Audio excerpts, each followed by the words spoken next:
Alright, good morning world. Sunrise, about 7 o'clock. Pretty clear sky, it's encouraging. I saw clouds when I first woke up, one of the times I woke up. But I couldn't tell how thick they were. That doesn't look too bad. I think we'll be okay. Also, at the moment, no wind. It didn't blow at all last night, so that was good. It's cold. Another cold day. Let's see. Yeah, water bottle's frozen. Brr. Okay, it's Thursday, April 14th, 2022. It's mornings like this that I remember the pictures from Desert Storm. I was in Desert Storm, but I was on a ship, so I had it pretty good. But the guys in the tanks and the convoys, they would just curl up next to their tank or dig in next to the trucks or whatever. And they had the scarves kind of like this and drive all day and then sleep right in the sand and get up in the morning and stretch and try to get your stuff to work and shake the sand off and jump back in the truck and drive again. Makes you appreciate what you got. That's for sure. Anyway, we are in Arizona again. I've been kind of parallel. There's a couple of highways that run east to west right along the Arizona and Utah border. From what I saw last night, I'm only about 70 miles from St. George. If I could do a really good day, I could get there today. I'll probably split it in 2 days. And I don't know if I'm going to stay in St. George yet. I haven't decided. If there's any campgrounds around there, I might. Anyway, get up and move around a little bit, get some circulation going here. The sun looks promising, but it's still pretty cold. See my breath, so. I think I only got about one more day of cold weather, and then eventually we'll get far enough west it'll start warming up again. That's the dream. I had that thought last night. It's like, man, am I ever going to get warm again? I don't know. Just keep hanging on, I guess. All right, it's about 7:30. Starting to feel human again.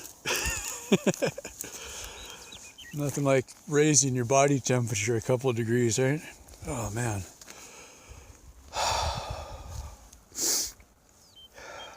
Anyway, birds are singing. Had the crows fly over me a few times, checking me out.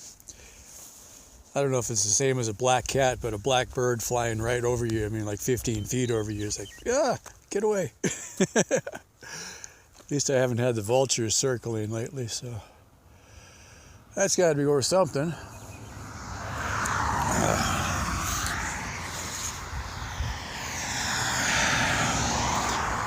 I'm kind of at the point of I want to hit the road, but it's also really cold and I want to wait for it to warm up just a little bit.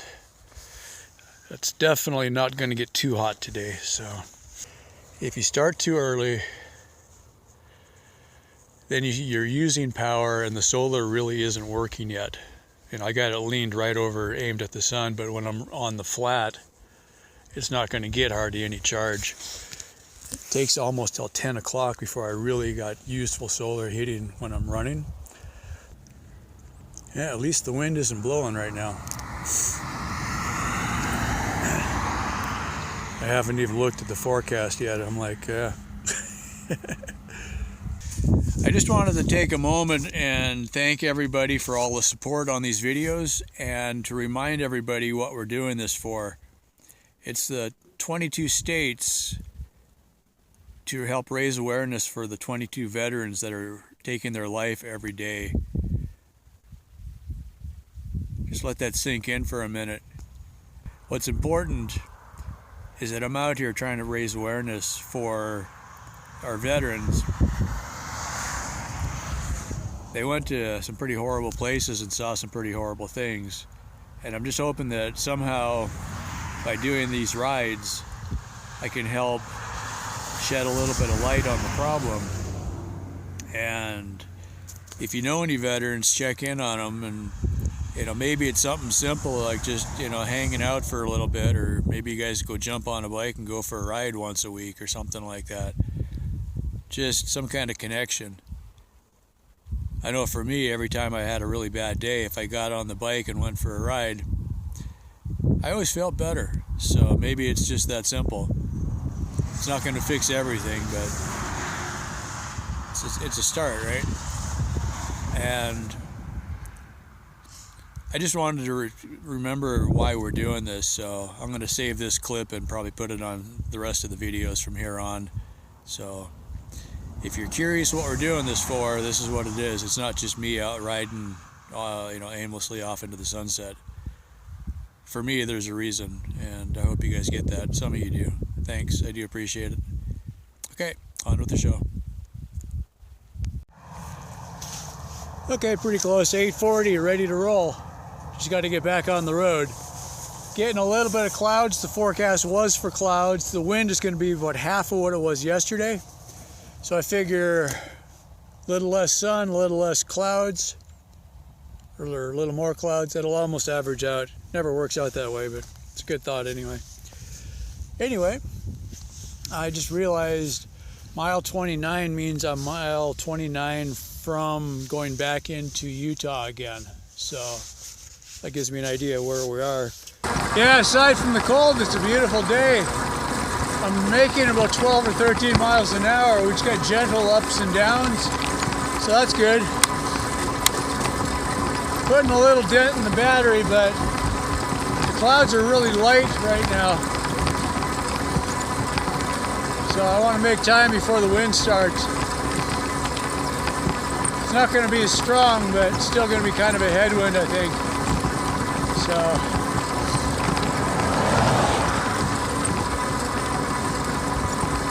yeah, just another beautiful day for a bike ride.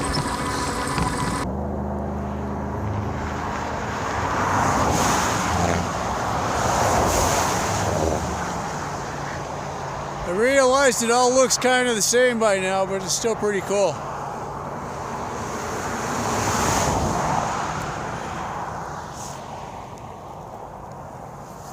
When I was in camp, I was walking around without my jacket on, and just before I got ready to go, I'm like, yeah, I think I'll put it back on. About 9:30 in the morning, still no wind. Life is good. It's looking just beautiful out here. Really light clouds probably isn't affecting my solar very much yet. Yeah, it's just about 10:30 and so far no wind. It is just a beautiful day. Just stopped at the Chevron back there, got some Mountain Dew and a Pepsi and a couple Snickers bars and some trail mix. So we should be good for a while. I'd be making really good time if I wasn't stopping all the time. Gotta work on that part. Colorado City, 13, Hurricane 36. This is Highway 389 still. Figured I'd get a shot of this in case it's the last big one. A hawk. How cool. Just crossing the road. Still wearing the jacket and the toque. Really no wind yet, but when I'm moving I feel the breeze. If I stop it gets warm, but otherwise just a beautiful day. Sure beats being stuck at home. I'm actually just leaving that, but I'd have to walk back 20 feet to see that sign. Anyway, it's about 11 o'clock.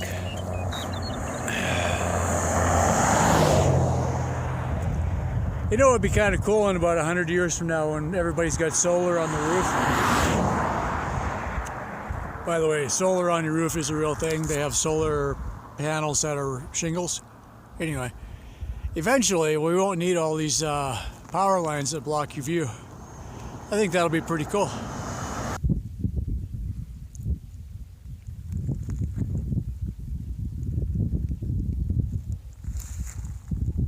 I think I got this same rock earlier, so other side. And then across the valley, it's pretty wide open for quite a ways. We're only about 80 miles from the Grand Canyon here in that direction.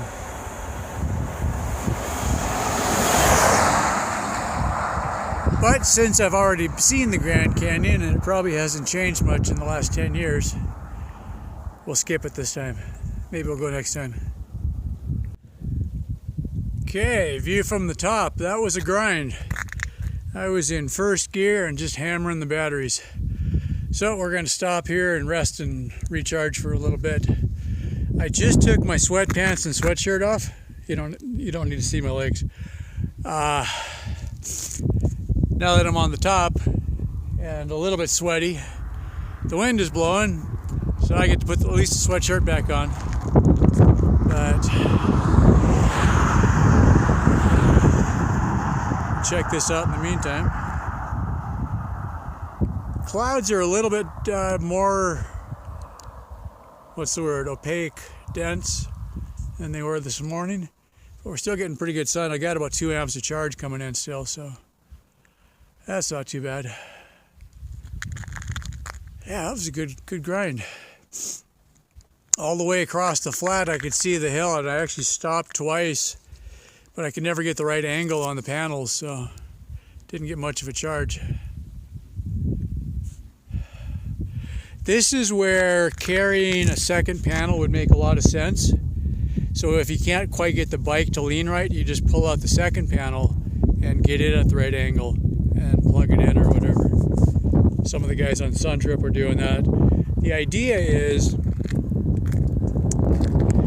the panel causes a lot of drag. You know, it's producing power, so it's worth it, but it also produces a lot of wind drag.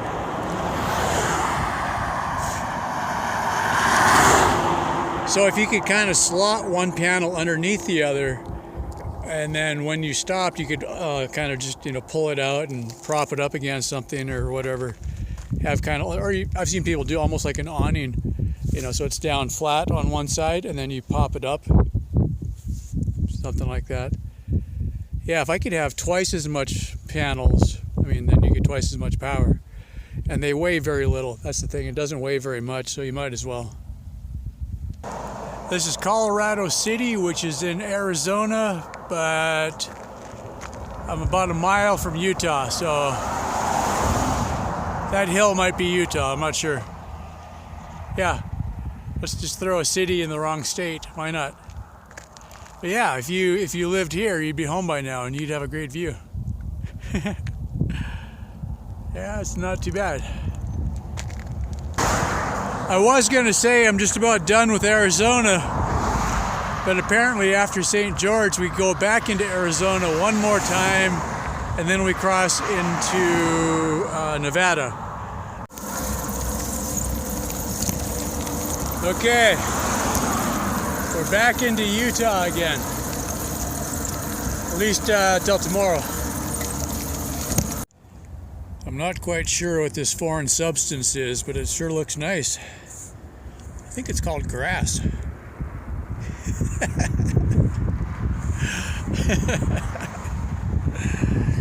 This looks like a picnic table that would be exactly suited to me. Completely covered in rust. Perfect. So, thanks to the nice guy that works at the Chevron here.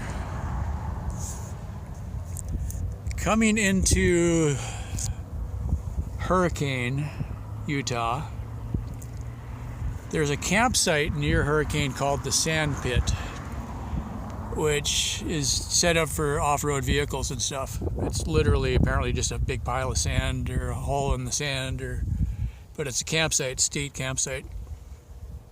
So the reviews said, well, one, it is a state campsite, so the price should be reasonable, hopefully. But the reviews said that they had showers and sometimes even warm showers. So I'm like, yeah, that would be nice. So I was setting my goal for that, but with the cloud cover I was getting, kind of spotty, I just couldn't get the speed I needed. The sad thing is I got about a 10 or 15 mile downhill stretch that would get me there, but I don't think I'd make it before I ran out of batteries. And so I was just starting to think about options, and I looked up and saw the Chevron. I'm like, okay, let me stop and get a Coke and get myself some time to think. And it's kind of counterproductive. If I stop and let the bike charge, that's time wasted, but it gets me a little bit of power. If I was a little bit less heavy loaded, I could probably just pedal on my own and then use the electric once in a while, but I really can't go very far pedaling without the electric. So I was like, well, okay, what are my options, right? So I go in and grab a Coke and a Snickers bar, and as I was getting ready to walk in, I had parked up against these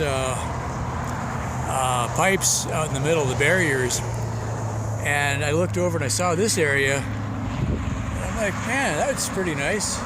So I asked the guy what time they closed, or if they're open 24 hours. He's like, no, they close at I think 11 or something like that. I was like, all right. So I told him I was bike camping and I was going to try to get to the sand pit, but I couldn't make it.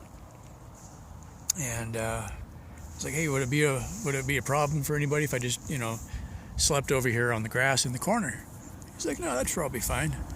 Now I know the Thursday afternoon cashier probably doesn't have the authority to grant parking passes to people, but I looked over and I saw all these guys here. They all got off-road vehicle trailers. So I think they're all taking their dune buggies out on the trails here, and then they'll come back in the afternoon and pick up all their vehicles. So until 10 o'clock at night, I won't look too unusual sitting over here because everybody else is parked. And it's set up more like a travel center, so there's a van on the other side that's parked that probably isn't going anywhere. And figure, all right, we'll give it a shot, and if somebody asks me to leave, then I'll leave. But in the meantime, if I sit still for, let's see, it's 3 o'clock now, by 7 o'clock I should have a pretty good charge on the battery, so I could at least move if I needed to. The other option is we're getting into a lot of residential areas. So I was kind of looking, off in the distance on some of the side roads. At least we're not on reservation land anymore. But odds are if there's a road, there's probably somebody's $1 million house on it. And they wouldn't look at me too kindly if I just threw down my sleeping roll and camped on their doorstep. So I almost think I'd have less trouble parking here than I would if I was on somebody else's private property. So